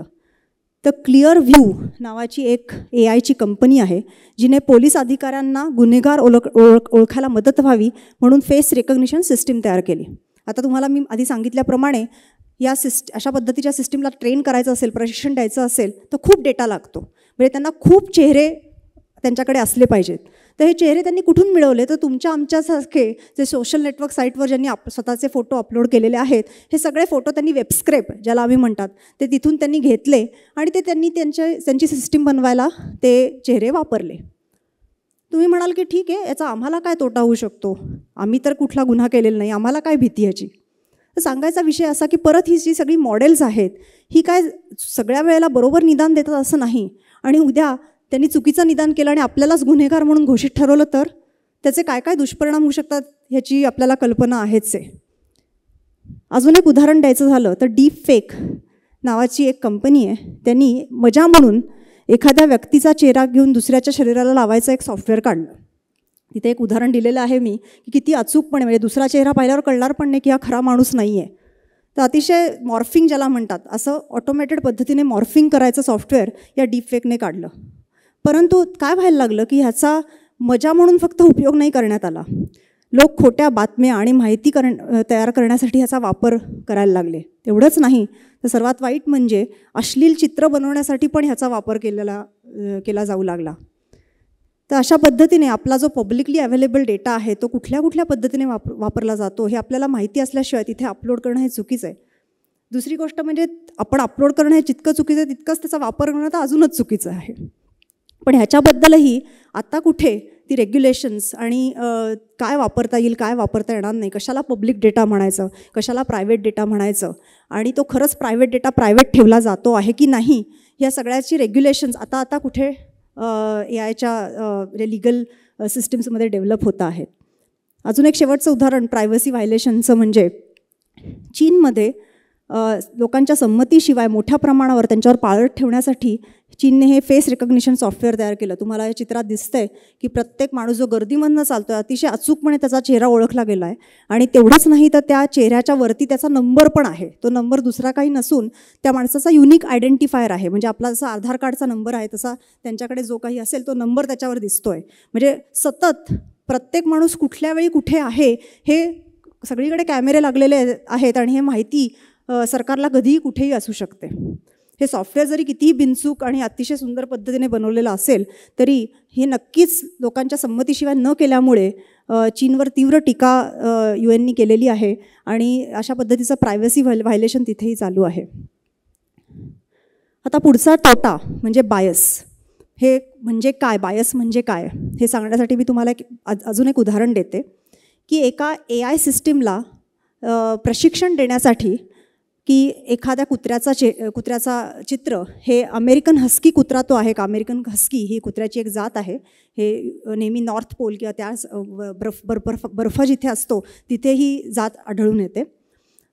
तर एखादा चित्रातला कुत्रा हा अमेरिकन हस्की आहे का नाही हे ओळखण्यासाठी एक मॉडेल बनवायचं होतं आणि त्यासाठी ही वरच्या पद्धतीची चित्र अमेरिकन हस्की म्हणून त्या मॉडेलला देण्यात आली आणि अशी खालच्या प्रकारची चित्र वेगळ्या जातीच्या कुत्र्यांची की जी अमेरिकन हस्की नाही आहेत अशी चित्र त्या मॉडेलला देण्यात आली. आता या मॉडेलकडनं अपेक्षा आहे जशी माहितीचं मी जसं सांगितलं की अमेरिकन हस्की कुत्रा आणि अमेरिकन हस्की नसलेला कुत्रा ह्याच्यातला फरक ओळखण्यासाठी जे काही गुणधर्म ओळखावे लागतात हे त्यांनी ओळखावेत आणि त्याप्रमाणे एखादं नवीन चित्र जर का त्याला दाखवलं तर त्यांनी ओळखावं बरोबर पद्धतीने की तो कुत्रा हा अमेरिकन हस्की आहे की नाही. परंतु जेव्हा त्या मॉडेलला अशा पद्धतीची चित्र दाखवण्यात आली प्रशिक्षण ट्रेनिंग झाल्यानंतर तेव्हा अशा पद्धतीच्या चित्रांना त्या मॉडेलनी अमेरिकन हस्की नाही म्हणून त्याचं निदान करून टाकलं, डिक्लेअर करून टाकलं. आणि हे कशामुळे तर जी कुठली अमेरिकन हस्की म्हणून लेबल केलेली जी काही चित्र होती ती सगळी चित्र अशी होती की जिथे अमेरिकन हस्की कुत्रा स्नोवर बसलेला आहे, त्याचं बॅकग्राऊंड हे पांढरं आहे. आणि त्यामुळे या मॉडेलने गुणधर्म कुठला घेतला तर जर का ज्या चित्रांची बॅकग्राऊंड ही पांढरी आहे ती सगळी चित्र म्हणजे अमेरिकन हस्की कुत्र्याची चित्र आणि ज्यांची बॅकग्राऊंड पांढरी नाही तो अमेरिकन हस्की कुत्रा नाही. अशा पद्धतीचा गुणधर्म या मॉडेलने शिकला. बरोबर आहे. तर अशा पद्धतीचा बायस या मॉडेल्समध्ये तयार झाला. आता हे एक गमतीचं उदाहरण आहे परंतु ह्याचा वाईट परिणाम किंवा दुष्परिणाम कसा होऊ शकतो तर शेवटी या मॉडेल्सला डेटा देणारा त्याला प्रशिक्षण देणारा दुसरा कोणी नसून एक मनुष्य प्राणीच आहे. आणि जे मनुष्य प्राण्यामधले जे बायसेस आहेत जेंडर बायस ज्याला म्हणतात किंवा रेशल बायस म्हणतात हे त्या डेटामध्ये उतरतात आणि त्यामुळे त्या मॉडेलमध्येही उतरतात. म्हणजे सांगायचं झालं तर अशी काही मॉडेल जेव्हा डेव्हलप केली की जे नर्स ही कुठलीही नर्स त्याचं स्टिरिओटायपिंग आपण ज्याला म्हणतो की नर्स ही फिमेलच असू शकते, मेल नर्स असू शकत नाही. त्यामुळे नर्सला नेहमी फिमेल समजणारी मॉडेल्स किंवा एक सॉफ्टवेअर जे बनवलं गेलं होतं परत की जे गुन्हेगार ओळखायला मदत करेल ते सगळ्या आफ्रिकन अमेरिकनना गुन्हेगार म्हणून घोषित करण्यात पटाईत होतं. तर अशी सॉफ्टवेअर बनली जातात आणि त्याच्यामध्ये रेशियल आणि जेंडर बायस तयार होतो आणि हा एक या AI बेस्ड सिस्टीमचा अजून एक तोटा आहे. अजून एक प्रश्न, हा तोटा नाही आहे पण हा प्रश्न विचारण्यासारखा आहे की AIला आपण क्रिएटिव्ह होऊ द्यावं का. ही जी चित्रं आपण आत्ता स्लाईडवर सगळी पाहतो आहेत ही AIनी तयार केलेली चित्रं आहेत, AIनी बनवलेली चित्रं आहेत. आमच्याकडे काही प्रकारची मॉडेल्स असतात ज्यांना आम्ही ज्ञान असं म्हणतो. ज्ञान म्हणजे ज्ञान नाही तर GAN, ज्ञान म्हणजे जनरेटिव्ह ॲडव्हर्सरियल नेटवर्क. परत टेक्निकल डिटेल्समध्ये जाणार नाही, पण ही नेटवर्क्स चित्र तयार करू शकतात आणि अशा पद्धतीची चित्र त्यांनी तयार केलेली आहेत. चित्र बऱ्यापैकी चित्र ही सगळी सुंदर चित्र आहेत आपण म्हणू शकतो. काही त्याच्या त्रुटी आहेत पण आहेत, म्हणजे सुंदर चित्र बनवलेली आहेत. आणि ह्यातलं कुठलंही चित्र माणसांनी बनवलेलं नाही किंवा त्याच्यावरती एडिटिंग पण माणसांनी काहीही केलेलं नाही आहे पुढे. तर अशा पद्धतीची ही चित्र आहेत. खूप उत्साहवर्धक गोष्ट आहे की AI हे करू शकतो आहे का, पण त्याला हे करू द्यायचं की नाही हा प्रश्न नक्कीच चर्चा करण्यासारखा प्रश्न आहे. AI हल्ली गोष्ट लिहू शकतो. तुम्ही त्याला विषय दिलात तर तो बऱ्यापैकी छान पद्धतीने तुम्हाला एखादी गोष्ट लिहून देऊ शकतो. आता हे पण क्रिएटिव्ह गोष्टींमधलंच एक आहे आणि हे AIला करू द्यायचं का नाही हा पण एक प्रश्न आहे. AI शेक्सपियरसारखं लिहू शकतो. शेक्सपियर जसं लिहिल तसं तो लिहू शकतो. तसं प्रशिक्षण जर का दिलेलं तुम्ही प्रशिक्षण एखाद्या मॉडेलला दिलं तर तो शेक्सपियरसारखं लिहूही शकतो. किंवा आत्ताच परवा मी पाहिलं की एक AI मॉडेल काही लोकांनी तयार केलं होतं की जे बॉलिवूडचे पार्टी सॉंग्स लिहू शकतं. कारण बॉलिवूड सॉंग्समध्ये एक पॅटर्न असतो, त्याच्या म्युझिक कंपोजिशनमध्येही एक पॅटर्न असतो आणि तो पॅटर्न ओळखून एक स्वतःहूनच AIचं बॉलिवूडच्या सॉंग्सचं लिरिक्स लिहिणारं सॉफ्टवेअर तयार केलं गेलं आहे आणि त्याला म्युझिक कंपोज करायचंही सॉफ्टवेअर ऑटोमॅटिकली तयार केलेलं गेलेलं आहे. तर अशा पद्धतीने क्रिएटिव्ह फील्डमध्येही आता AIचा प्रवेश झालेला आहे, पण तो योग्य आहे की नाही हा अजूनही चर्चेचा विषयच आहे. तर अशा पद्धतीने आपण आता AIचे अनेक फायदे आणि तोटे दोन्ही पाहिले. AIचे फायदे उत्तम आहेत, पण ह्या तोट्यांमुळे जी जोखीम तयार होते ती जोखीम कमी कशी करायची हा पण सगळ्या शास्त्रज्ञांच्या समोर किंवा सगळ्या जगाच्या समोर एक मोठा प्रश्न आहे. आणि त्यामुळे एक नवीन फील्ड तयार होतं आहे ज्याला आम्ही एथिक्स इन AI असं म्हणतो. म्हणजेच AIचं नीतिशास्त्र. या AIमधल्या नीतिशास्त्राच्या शाखेमध्ये संशोधन होत आहे. त्याच्यामध्ये सरकार, शिक्षणतज्ज्ञ, शास्त्रज्ञ, खाजगी कंपन्या, कायद्यातले तज्ज्ञ हे सगळे त्याच्यामध्ये या चर्चासत्रांमध्ये येतात आणि अनेक विषय या चर्चासत्रांमध्ये आत्ता सध्या चर्चिले जात आहेत. त्यातले काही विषय मी इथे स्लाईडवर मांडलेले आहेत. म्हणजे डेटा संपादन आणि त्याचा वापर तो कायदेशीर कसा करायचा, त्याच्या कायद्यामध्ये कुठल्या कुठल्या बाबी त्याच्यामधल्या ओळखल्या गेल्या पाहिजेत आणि मेन्शन झाल्या पाहिजेत. किंवा निष्पक्षता, फेअरनेस, म्हणजे अशा मॉडेल्सचाच आग्रह धरायचा की जे निष्पक्ष आहेत, कुठलाही बायस त्यांच्यामध्ये नाही आहे. लायबिलिटी संबंधितले नियम की कोणाची लायबिलिटी असू शकते, जसं आपण उदाहरण घेतलं होतं सेल्फ ड्रायव्हिंग कारचं, त्याचे नियम. एक्सप्लेनेबिलिटी मॉडेल्सची असावी असा हा आग्रह धरणं. आता खूप रिसर्च चालू आहे की या डीप लर्निंग मॉडेललाही एक्सप्लेनेबल कसं करता येईल, कशा पद्धतीने सांगता येईल की त्यांनी कुठले नियम शिकलेले आहेत, कुठले गुणधर्म शिकलेले आहेत.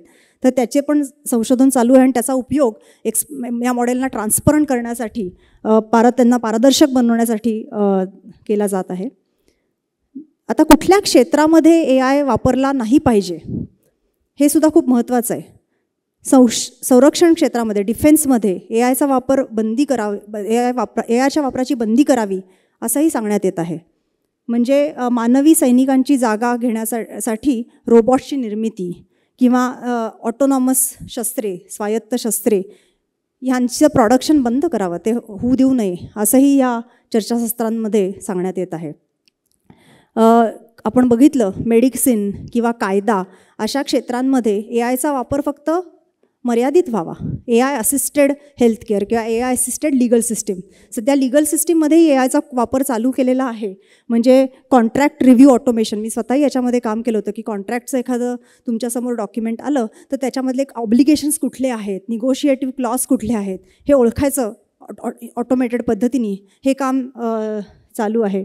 मायनिंग लीगल स्ट्रॅटेजीज, म्हणजे एखादा नवीन वकील आहे किंवा न्यायाधीश आहे आणि एखाद्या केसमध्ये एखादा सिनारिओ तुमच्या समोर आला तर तसाच सिनारिओ आधी कुठल्या केसमध्ये झालेला होता का, त्याची सुनावणी कशी झाली, कुठल्या कुठल्या स्ट्रॅटेजीज आखल्या गेल्या, डिफेन्स मेकॅनिझम कुठली आखली गेली, हे सगळं कळण्यासाठी आधी लॉयर्सना, वकिलांना मोठी मोठी पुस्तकं घेऊन बसावं लागायचं.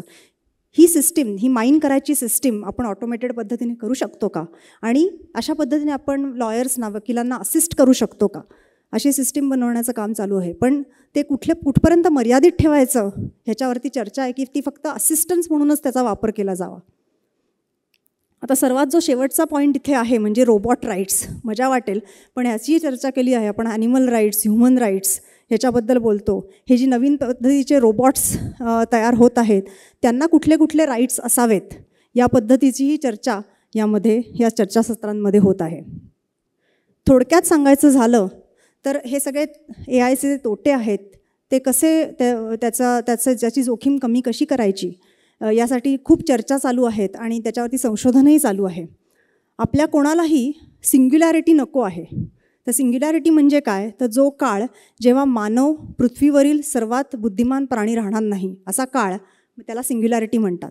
थोडासा स्वार्थी विचार आहे पण सर्व मनुष्य प्राण्यासाठी हा अतिशय योग्य विचार आहे की रोबॉट्स आपल्या वरचढ ठरू नयेत असं सर्वांनाच वाटणं खूप साहजिक आहे. तर आर्टिफिशियल इंटेलिजन्सचा मर्यादितच वापर व्हावा. काही गोष्टी ह्या मनुष्य प्राण्यांनाच करता याव्यात किंवा एखाद्या मनुष्य प्राण्यांनी दुसऱ्या मनुष्य प्राण्याची हानी होईल अशा गोष्टींसाठी AIचा वापर करू नये. अशा पद्धतीची रेग्युलेशन्स डेव्हलप केली जात आहेत आणि ही करणं खूप महत्त्वाचं आहे.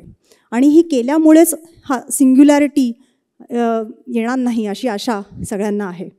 हा सोफिया म्हणून हा जो एक रोबॉट आहे, आपण सर्वांनी त्याच्याबद्दल ऐकलं असेल. हा व्हिडिओ आत्ता इथे चालत नाही आहे पण सोफिया हा एक रोबोट आहे. हा रोबोट अतिशय पहिला रोबोट आहे की जो माणसासारखा दिसणारा आणि माणसासारखा हावभाव करणारा हा रोबोट आहे. या रोबोटनी अनेक ठिकाणी जाऊन भाषणं दिलेली आहेत. या रोबोटनी UN मध्ये भाषण दिलेलं आहे. अनेक सेलिब्रिटीशी त्यांनी चर्चा केली आहे. सध्या अगदी आताशातच त्यांनी विल स्मिथ बरोबर या रोबोटनी चर्चा केली. हा रोबोट TV शोजमध्ये जातो, तिथे अतिशय युक्तिवाद करतो, जे कोण तिथले संयोजक असतात त्यांच्याबरोबर युक्तिवाद करतो. तर असा हा इंटेलिजंट रोबोट बनवलेला आहे. आणि सर्वात महत्त्वाचं म्हणजे या रोबोटचे जे चेहऱ्यावरचे ज्या भावना आहेत त्या इतक्या ह्युमन लाईक आहेत आणि त्याचा सगळीकडे अतिशय वाहवा होत आहे या रोबोटची. तर ह्या सगळ्या गोष्टी अतिशय उत्साहवर्धक जरी वाटल्या, एक्साइटमेंट तयार करणाऱ्या वाटल्या, तरी या रोबोटचा उपयोग कुठपर्यंत, अशा पद्धतीच्या रोबोटचा उपयोग कुठपर्यंत मर्यादित करायचा हे आपल्या माणसाच्याच हातात आहे. आणि ज्या कंपनीने हा रोबोट, हॅन्डसम टेक्नॉलॉजी म्हणून जपानमधली कंपनी आहे ज्यांनी हा रोबोट बनवलेला आहे, ते नेहमी सांगतात की आम्ही हा रोबोटचा उपयोग हा फक्त मनुष्य, मॅनकाइंडच्या चांगल्यासाठीच आम्ही करणार आहोत. आणि तशाच पद्धतीचं प्रशिक्षण ह्या रोबोटला ते देत आहेत. तर थोडक्यात सांगायचं झालं तर अशा पद्धतीचंच प्रशिक्षण ह्या रोबोट्सला, ह्या आर्टिफिशियल इंटेलिजन्स सिस्टीमला मिळावं की ज्याचा मॅनकाइंडला फायदा होतो. तुम्ही बघू शकाल की ती सोफिया जी आहे ती किती भावनाशील बोलत आहे आणि तिच्या डोळ्यातली एक्सप्रेशन्स आहेत, तिच्या चेहऱ्यावरती ती कधी कधी हसते, तुमच्याकडे बघते, डोळे पापण्या मिटवते. ह्या सगळ्या टेक्नॉलॉजीज बनवणं खूप कठीण आहे पण त्यांनी बनवलेल्या आहेत. तर आता माकडाच्या हातात कोलीत हा वाक्प्रचार आपल्या सगळ्यांना माहितीच आहे. AIच्या बाबतीमध्ये हे AI दुसरं काही नसून एक माकड आहे. आणि तुम्ही त्या माकडाला ज्या पद्धतीने प्रशिक्षण द्याल, त्याला जर का तुम्ही हातात झारी दिली आणि सांगितलं अशा पद्धतीने तू झाडाला पाणी घाल, तर ते तशा पद्धतीने झाडाला पाणी घालेल. तुम्ही जर का त्याच्या हातामध्ये सुरा दिला तर ते अतिशय क्रूरपणे एखाद्या माणसाचा मृत्यू किंवा त्याला मारण्यासाठीही कमी करणार नाही. तर या माकडाला काय शिकवायचं आणि काय नाही हे आपल्या मनुष्य प्राण्याच्याच हातात आहे. आणि त्यामुळेच ठरणार आहे की हे आर्टिफिशियल इंटेलिजन्स हा शाप आहे का वरदान आहे, हे ठरवणं हे माणसाच्याच हातात आहे. या फील्डमधले काम करणारे शास्त्रज्ञ, सरकाराच्या बरोबर जे काम करणारी लोकं आहेत किंवा खाजगी कंपन्या, ॲकॅडमिशियन्स, हे सर्व लोक जे ह्या फील्डमध्ये काम करत आहेत त्यांनी AIला अशा पद्धतीचंच प्रशिक्षण द्यावं की AI आपल्या सर्वांसाठी एक वरदान म्हणून ठरेल, अशी एक त्या सद्बुद्धी त्यांना देवानी द्यावी असा एक विचार मांडून मी माझं आजचं व्याख्यान संपवते. धन्यवाद सर्वांना. माझ्यासमोर आत्ता काही प्रश्न आलेत. हा पहिला प्रश्न आहे, मी वाचून दाखवते. हर्षद रानडे म्हणून इथे आहेत, त्यांनी हा प्रश्न विचारलेला आहे. Artificial intelligence and machine learning यामधला फरक काय आहे? तर माझ्या भाषणामध्ये सुरुवातीला मी ह्या स्लाईड्सवरती हे मांडलेलं होतं. मी ती स्लाईड्स आणण्याचा इथे प्रयत्न करते म्हणजे मला ह्याचं उत्तर देणं सोपं जाईल. तर आर्टिफिशियल इंटेलिजन्स ही जी एक टेक्नॉलॉजी आहे त्याला प्रशिक्षण देण्यासाठी या 3 प्रणाल्या आहेत. आपण ह्याबद्दल बोललो भाषणामध्ये. आणि त्यातली जी मधली जी प्रणाली आहे त्याला प्रशिक्षण देण्याची जी एक प्रणाली आहे ती प्रणाली म्हणजे मशीन लर्निंग, की जिथे ही मशीन लर्निंग म्हणजे हा एक अल्गोरिदम असतो. त्या अल्गोरिदमला डेटा पुरवला जातो आणि त्या डेटाचे गुणधर्मही पुरवले जातात आणि मग हे मशीन लर्निंग मॉडेल आहे ते या डेटामधनं नियम शिकतं. तर मशीन लर्निंग म्हणजे एक पद्धत आहे शिकवायची आर्टिफिशियल इंटेलिजन्स मॉडेल्सना. कृत्रिम बुद्धिमत्ता रजनीकांतच्या रोबोट सारखा घातक ठरू शकतो का? तर रजनीकांतचा रोबोट सिनेमा कोणी कोणी पाहिला आहे मला माहीत नाही, त्याच्यावरनं हा प्रश्न आलेला आहे. त्या सिनेमात दाखवलेला आहे. मी पूर्ण सिनेमा पाहिलेला नाही आहे, त्यामुळे हा प्रश्न ज्यांनी विचारला त्यांना मी विनंती करते की रोबोट सिनेमात काय करतो रोबोट हे जरा सगळ्यांना सांगावं त्यांनी. हा प्रश्न त्याचं नाव इथे नाही आहे. कोणी विचारला आहे हा प्रश्न? बरं, मला जे माहिती आहे ते सांगते, कदाचित चुकीचं असू शकतं कारण हा सिनेमा मी स्वतः पूर्णपणे पाहिलेला नाही आहे. पण या सिनेमात असं दाखवलं आहे की रोबोट हे परत मनुष्य प्राण्यापेक्षा वरचढ बनतात आणि हळूहळू ते मनुष्य प्राण्याला मारायला उठतात. एवढं मला माहिती आहे आणि माफ करा मी काही चुकीची माहिती दिली असेल या बाबतीमधली तर. परंतु या प्रश्नाचं उत्तर परत तेच आहे की या रोबोट्सना घातक बनवण्याचं काम शेवटी कोण करणार आहे? त्यांना जसं प्रशिक्षण आपण देऊ त्याप्रमाणे ते काम करणार आहेत. त्यामुळे त्यांना घातक बनवायचं की नाही हे त्यांना प्रशिक्षण देणाऱ्या माणसाच्याच हातात आहे, त्याच्याच मर्यादित आहे, त्याच्याच हातात असल्यामुळे तो घातक ठरू शकतो की नाही या प्रश्नाचं उत्तर हे मनुष्य प्राणीच देऊ शकतो की जो त्या रोबोट्सला ट्रेन करतो, त्याला प्रशिक्षण देतो आहे. हे त्याचं अतिशय सोपं आणि सरळ उत्तर आहे. बरं, मी परत रिपीट करते ते काय बोलले ते की त्याच्यात असं दाखवलं असं ते म्हणतात की रोबोट हे स्वतः परत रोबोट बनवायला लागतात. हां बरोबर, मला आठवलं आता की ते स्वतःचे क्लोन्स तयार करायला लागतात. तर बरोबर आहे. तर आता परत सिंग्युलॅरिटीकडे वळूया. सिंग्युलॅरिटी म्हणजे जिथे मनुष्य प्राणी हा सर्वात बुद्धिमान प्राणी राहायला जाणार नाही अशी ती स्टेज त्याच्यातमध्ये त्यांनी दाखवलेली आहे. आता ही स्टेज परत केव्हा येईल तर जेव्हा आपण त्याचं असं वरचढ त्याला बनवू. आपण जो चॅटबॉटचं उदाहरण सर्वात पहिल्यांदा ऐकलं की चॅटबॉट्स एकमेकांना शिकवू लागले आणि ते अशा भाषेत बोलू लागले की जे माणसांना कळणार नाही आणि अशी भाषा जर का ते बोलू लागले तर त्यांना बंद करणं, त्यांना शटडाऊन करणंच सर्वात योग्य गोष्ट ठरेल. तर अशी काळजी घेण्याचं काम हे आपण माणसांनी जर का केलं तर मला वाटत नाही की त्या चित्रपटात जे दाखवलं आहे ते खरे आपल्या आयुष्यात होईल. पण हे होईल की नाही हे म्हणजे काळाच्या प्रवाहानेच आपल्याला कळेल, पण शक्यतो होऊ नये अशी सदिच्छा मी नक्कीच करीन एक शास्त्रज्ञ म्हणून या विषयातली. अजून एक इथे काही प्रश्न आलेले आहेत. स्फोटके असलेली कृत्रिम मधमाशी किंवा पक्षी किंवा मासा हा AI साहाय्याने स्फोट करेल हे जगात कुठे अस्तित्वात आहे का? मी ऑटोनॉमस वेपन्स किंवा ऑटोनॉमस शस्त्र ह्यांच्याबद्दल बोलले. अशा पद्धतीची शस्त्र अगदी छुपून बनवण्याचं कार्य काही देशांमध्ये चालू आहे. परंतु ते थांबवायचं कसं आणि ते कसं होऊ द्यायचं नाही ह्याचंही कार्य चालू आहे. UN ह्या सगळ्याला खूप सपोर्ट करतं आहे. कुठल्या देशांमध्ये ते खरंच चालू आहे ही माहिती जरी कानावर आली तरी ती माहिती चुकीची असू शकते. त्यामुळे मी इथे ती सगळ्यांना सांगण्यात काही त्याच्यात अर्थ नाही. पण असं कार्य होऊ नये ह्याचे प्रयत्न पण अगदी नक्कीच चालू आहेत की जे अशा गोष्टी ज्या घातक ठरतील. हे उत्तर आहे माझ्याकडे या प्रश्नाचं. मला माहीत नाही हा प्रश्न कोणी विचारला होता, पण मला वाटतं मी त्या प्रश्नाचं उत्तर दिलं आहे. अजून कोणाला काही प्रश्न असतील तर हो अगदी. तर सध्या UN ह्याच्यात पुढाकार घेतलेला आहे आणि शिवाय आर्टिफिशियल इंटेलिजन्समध्ये मी ज्या काही अगदी ज्याला टॉप टिअर आम्ही म्हणतो अशा कॉन्फरन्सेस घडतात तिथे मी स्वतः खूप अशा कॉन्फरन्सेस अटेंड केलेल्या आहेत आणि त्याच्यामधलाच आता सर्वात महत्त्वाचा एक चर्चासत्र नेहमी अरेंज केलं जातं ज्याला एथिक्स इन AIमध्ये.